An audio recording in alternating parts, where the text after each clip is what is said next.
Hello, fifth graders. Today we are going to be reading chapter 31 through 36 of the Tale of Despereaux. So, when we left off last, Meg was on her way down to the dungeon to bring Gregory the jailer his food. She had not been doing well in any of the other duties she had been given, and so this is kind of her last chance, if you will, as far as jobs at the castle go. Now, there have been stories about servants going down to the jail and coming back up with like tears in their eyes and refusing to ever go back down there again. And there have been tales of girls going down there and never coming back. So it will be very interesting to see what fate befalls Meg in the dungeon. And also, if you think about it, remember, who is in the dungeon right now? We have Gregory the jailer. Rescuro, of course, he's a rat, so he's down there. Despereaux is down there because remember, when we left him in the first book, he was telling Gregory the jailer the story that he would read day after day in the book. So we have Gregory the jailer, Rescuro, Despereaux, and who is that other person who would be a very important person for Meg to see that's in the jail right now, or in the prison, in the dungeon? Her father. Remember, her father sold her for a pack of cigarettes, a red tablecloth, and a hen? That is the man who came to the dungeon and Rescuro, quote, tortured and took the red tablecloth from. So do you think Meg might run into her father in the dungeon? Well, let's read and find out. Chapter 31, A Song in the Dark. The terrible foul odor of the dungeon did not bother Meg. Perhaps that is because sometimes, when Uncle was giving her a good clout to the ear, he missed his mark and delivered a good clout to Meg's nose instead. This happened often enough that it interrupted the proper workings of Meg's olfactory senses. And so it was that the overwhelming stench of despair and hopelessness and evil was not at all discernible to her, and she went happily down the twisting and turning stairs. "Gorse!" she shouted. "It's dark, ain't it?" "Yes, it is, Meg," she answered herself, "but if I was a princess, I would be. So glittery light-like, there wouldn't be a place in the world that was dark to me." At this point, Maigre broke into a little song that went something like this. "I ain't the Princess P, but someday I will be. The P, ha he, someday I will be." Meg, as you can imagine, wasn't much of a singer. More of a bellower, really. But in her little song there was, to the rightly tuned ear, a certain kind of music. And as Meg went singing down the stairs of the dungeon, there appeared from the shadows a rat, wrapped in a cloak of red and wearing a spoon on his head. "Yes, yes," whispered the rat, "a lovely song, just the song I've been waiting to hear." And Rescuro quietly fell in step beside Maigre. At the bottom of the stairs, Meg shouted out into the darkness, "Gorts, me, Maigre. Most calls me Meg, delivering your food. Come and get it, Mr. Deep Downs." There was no response. The dungeon was quiet, but it was not quiet in a good way. It was quiet in an ominous way. It was quiet in the way of small frightening sounds. There was a snail-like slither of water oozing down the walls, and from around a darkened corner there came the low moan of someone in pain. And then, too, there was the noise of the rats going about their business, their sharp nails hitting the stones of the dungeon, and their long tails dragging behind them through the blood and muck. Reader, if you were standing in the dungeon, you would certainly hear all these disturbing and ominous sounds. If I were standing in the dungeon, I would hear these sounds. If we were standing together in the dungeon, we would hear these sounds, and we would be very, very frightened. We would cling to each other in our fear. But what did Maigre hear? That's right. Absolutely nothing. And so she was not afraid at all, not in the least. She held the tray up higher, and the candle shed its weak light on the towering pile of spoons and bowls and kettles. "Gorse," said Meg. "Look at them things. I ain't never imagined there would be so many spoons in the whole wide world." There is more to this world than anyone could imagine, said a booming voice from the darkness. True, true, whispered Roscuro. The old jailer speaks true. Gore, said Meg. Who said that? And she turned in the direction of the jailer's voice. Chapter 32. Beware of the Rats.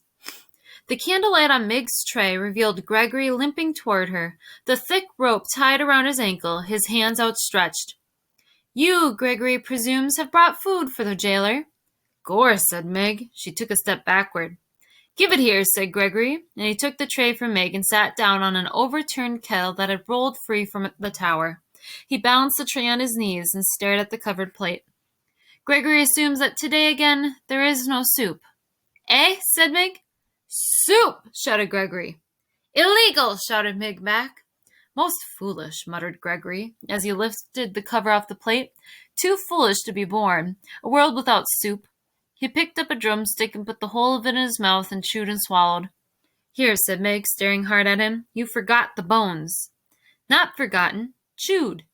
Gore, said Meg, staring at Gregory with respect. You eats the bones. You are most ferocious. Gregory ate another piece of chicken, a wing, bones and all, and then another. Meg watched him admiringly. Some day, she said, moved suddenly to tell this man her deepest wish, I will be a princess. At this pronouncement, Chiaroscuro, who was still at Meg's side, did a small, deliberate jig of joy. In the light of the one candle, his dancing shadow was large and fearsome indeed. Gregory sees you, Gregory said to the rat's shadow. Roscuro ceased his dance. He moved to hide beneath Meg's skirts. Eh? Shouted Meg. What's that? Nothing, said Gregory. So you aim to be a princess. Well, everyone has a foolish dream. Gregory, for instance, dreams of a world where soup is legal. And that rat, Gregory is sure, has some foolish dream too.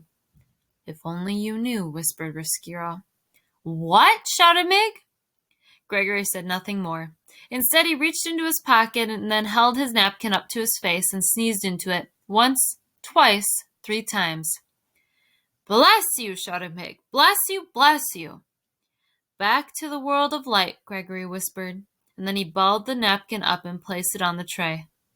Gregory is done, he said, and he held the tray out to Meg. Done, are you?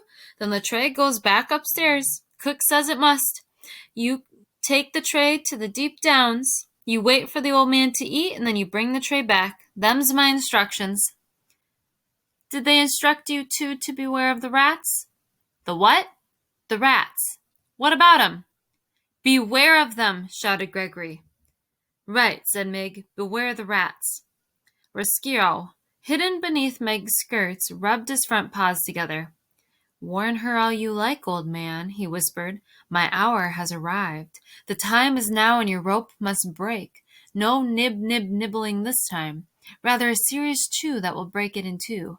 Yes, it is all coming clear. Revenge is at hand. 5th grade, what do we think Roscuro's revenge is going to be? We learned that he wants revenge on the princess because he didn't like that the way that she called him rat.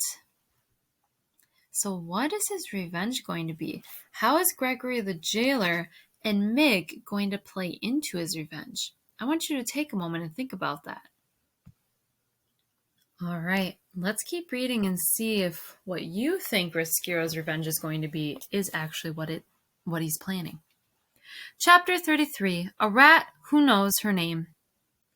Meg had climbed the dungeon stairs and was preparing to open the door to the kitchen when the rat spoke to her. May I detain you for a moment? Meg looked to her left and then to her right. Down here, said Roscuro. Meg looked at the floor. Gore, she said, but you're a rat, ain't you? And didn't the old man just warn me of such? Beware the rats. He said. She held the tray up higher so the light from the candle shone directly on Roscuro, and the golden spoon on his head and the blood-red cloak around his neck. There is no need to panic, none at all, said Roscuro. As he talked, he reached behind his back, and, using the handle, he raised the soup spoon off his head, much in the manner of a man lifting his hat to a lady. Gore, said Meg, a rat with manners. Yes, said Roscuro. How do you do? My papa had him some cloth much like yours, Mr. Rat, said Meg. Red like that. He traded me for it. Ah, said Roscuro, and he smiled a large, knowing smile. Ah, did he really? That is a terrible story, a tragic story. Reader, if you will pardon me, we must pause for a moment to consider a great and unusual thing, a portentous thing. That great, unusual, portentous thing is this. Roscuro's voice was pitched perfectly to make its way through the tortuous path of Mig's broken-down cauliflower ears. That is to say, dear reader, Miggery so heard, perfect and true, every single word the rat Roscuro uttered. You have known your share of tragedy, said Roscuro to Mig. Perhaps it is time for you to make the acquaintance of triumph and glory. Triumph, said Mig. Glory? Allow me to introduce myself, said Roscuro. I am Chiaroscuro. Friends call me Roscuro, and your name is Miggery so, and it is true, is it not, that most people call you simply Mig? Ain't that the thing, shouted Mig, a rat who knows my name. Miss Miggery, my dear, I do not want to appear too forward so early in our acquaintance, but may I inquire, am I right in ascertaining that you have aspirations? Now, fifth grade, before we keep reading, do you think it's nice for Mig to finally be able to hear someone without someone having to shout at her? Yes. So do you think she might end up enjoying talking to Roscuro? Possibly. On page 168, you can see a picture of Mig and Roscuro talking. What do you mean, aspirations? Shouted Mig. Miss Miggery, there is no need to shout, none at all. As you can hear me, so I can hear you. We two are perfectly suited, each to the other. Roscuro smiled again, displaying a mouthful of sharp yellow teeth. Aspirations, my dear, are those things that would make a serving girl wish to be a princess. Gore, agreed Mig. A princess is exactly what I want to be. There is, my dear, a way to make that happen. I believe that there is a way to make that dream come true. You mean that I could be the Princess P? Yes, your highness, said Roscuro, and he swept the spoon off his head and bowed deeply at the waist. Yes, your most royal Princess P. Gore, said Mig. May I tell you my plan? May I illustrate for you how we can make your dream of becoming a princess a reality? Yes, said Mig, yes. It begins, said Roscuro, with yours truly, and the chewing of a rope. Meg held the tray with one small candle, burning bright, and she listened as the rat went on, speaking directly to the wish in her heart.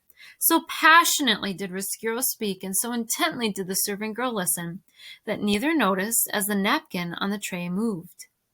Nor did they hear the small mouse-like noises of disbelief and outrage that issued from the napkin, as Roscuro went on unfolding step by step his diabolical plan to bring the princess to darkness.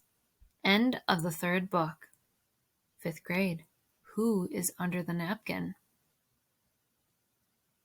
Despereaux. All right. So book the fourth, or the fourth book, Recalled to the Light. Chapter 34. Kill 'em even if they's already dead. Interesting. Reader, you did not forget about our small mouse, did you?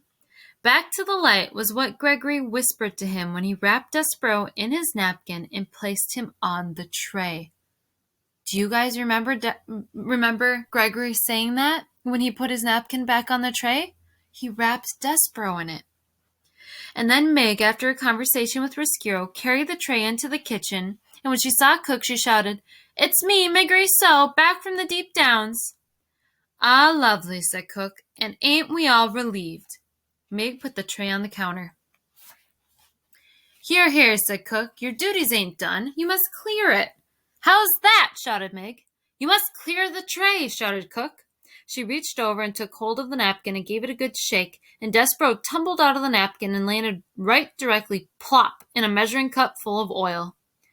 "Ack," said Cook, "a mouse in my kitchen, in my cooking oil, my measuring cup? You, Meg, kill him directly."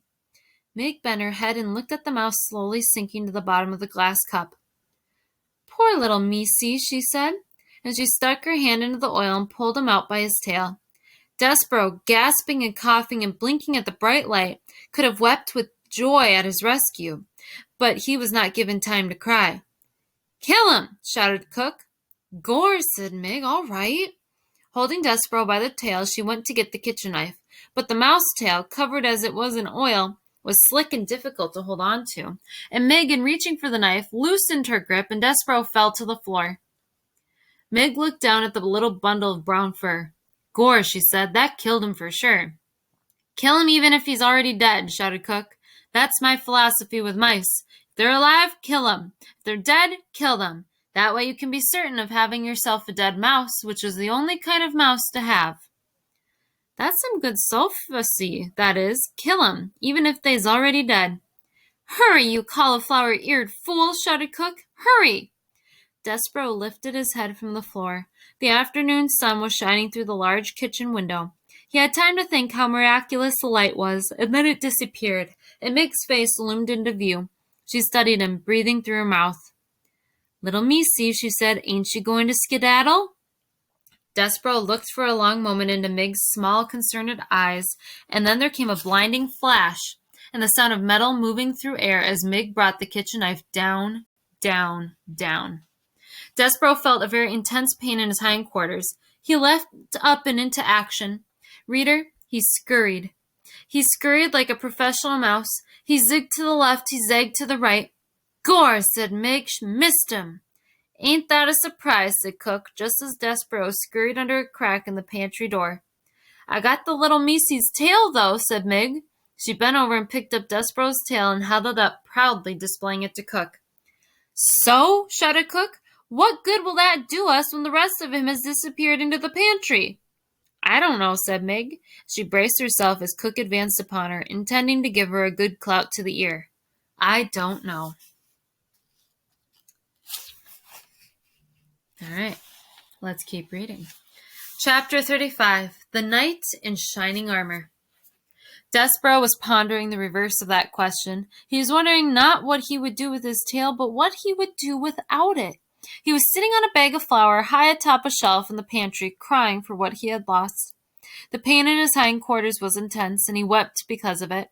But he also cried because he was happy. He was out of the dungeon. He had been recalled to life. His rescue had happened just in time for him to save the Princess P from the terrible fate that the rat had planned for her. So Despereaux wept with joy and with pain and with gratitude. He wept with exhaustion and despair and hope. He wept with all emotions, a young small mouse who has been sent to death and then been delivered from it in time to save his beloved can feel. Reader, the mouse wept.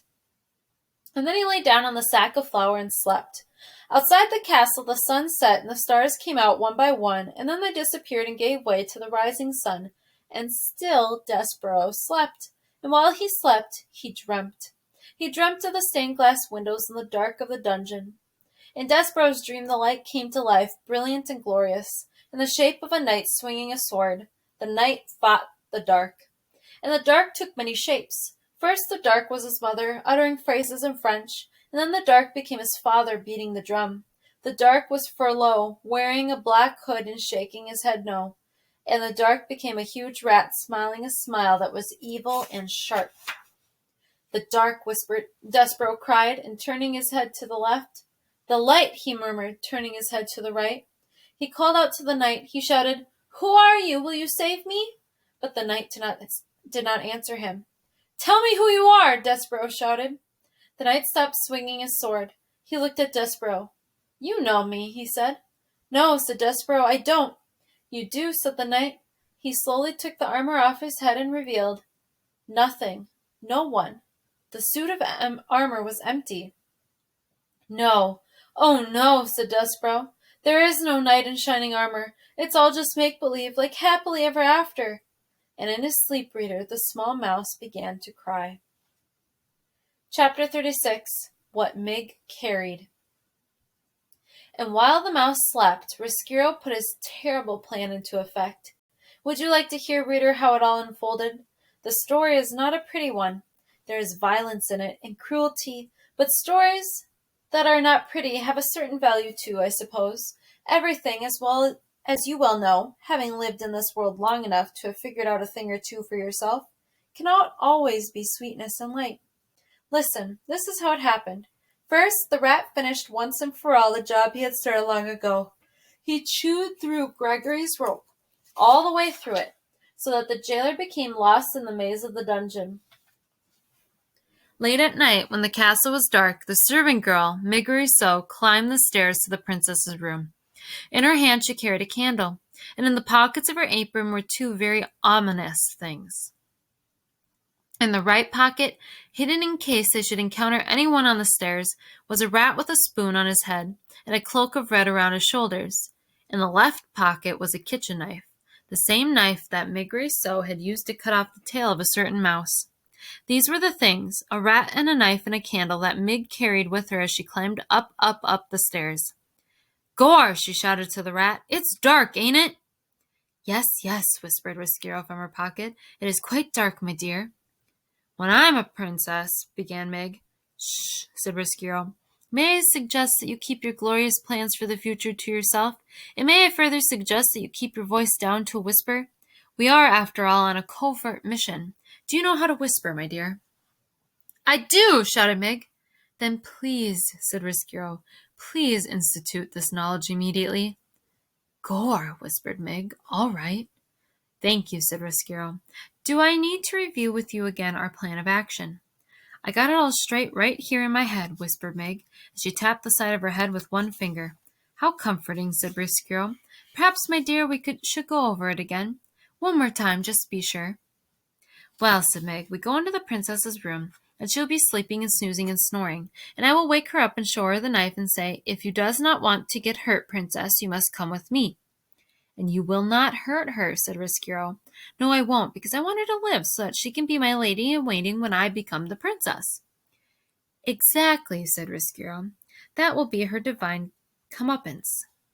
"Gore," whispered Meg. "Yes, her divine comeuppance." Meg had, of course, no idea what the phrase divine comeuppance meant, but she very much liked the sound of it, and she repeated it over and over to herself until Roscuro said, "And then?" "And then," continued Meg, "I tells her to get out of her princess bed and come with me on a little journey." "Ha!" said Roscuro, "a little journey. That is right. Ha! I love the understatement of that phrase. A little journey. Oh, it will be a little journey. Indeed it will." "And then," said Meg, who was now coming to her favorite part of the plan, "we take her to the deep downs, and we gives her some long lessons in how to be a servant girl. And we gives me some short lessons in how to be a princess. And when we is all done studying up, we switch places. I gets to be the princess, and she gets to be the maid. Gore!" Reader, this is the very plan that Roscuro presented to Meg when he first met her. It was, of course, a ridiculous plan. No one would ever, not for one blind minute, mistake Meg for the princess or the princess for Meg. But Miggery, as I pointed out to you before, was not the sharpest knife in the drawer. And reader, too, she wanted so desperately to become a princess. She wanted, oh, how she wanted. And it was because of this terrible wanting that she was able to believe in Roscuro's plan with every ounce of her heart. The rat's real plan was, in a way, more simple and more terrible. He intended to take the princess to the deepest, darkest part of the dungeon. He intended to have Mig, put chains on the princess's hands and her feet, and he intended to keep the glittering, glowing, laughing princess there in the dark forever. And that is where we are going to stop today, 5th grade. So I want you to think about, do you think Roscuro's plan will go according to plan? Do you think someone or something will interrupt it or prevent it from happening? Do you think Princess P will just go willingly with them? Maybe she'll put up a fight. Do you think Despereaux may intervene? Do you think Despereaux might ask the other mice for help? Do you think they will believe him? Do you think he'd want to ask for help? I mean, if they see he broke out of the dungeon, they'll just want to put him back in there, right? All good questions to think about until we read next time.